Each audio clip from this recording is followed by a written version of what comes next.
एक नंबर आहे बघा. इथं मीठ वगैरे टाकलं आता भाऊ मी ना, आता कलर वगैरे टाकलाय ना, कलर वगैरे टाकलाय याच्यामध्ये का याला काय भाऊ हे कोणता सॉस आहे? सोया सॉस टाकला आणि शेजवान चटणी वगैरे टाकली नाही का. हे बघा परत शेजवान चटणी टाकली. हे बघा हे कस्टमर आले भाऊ, हलवणं बघा हलवणं.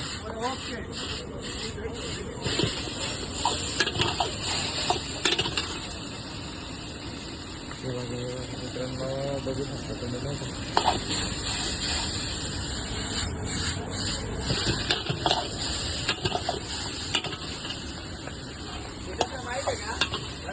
हे बघा भावांना एक नंबर एक नंबर. वीरूभाई आपलं शॉपचा ऍड्रेस काय? नारंगाव रोड पोस्ट ऑफिस समोर. झालंय तयार झालं नाही का भावांना? तयार झालंय एक नंबर.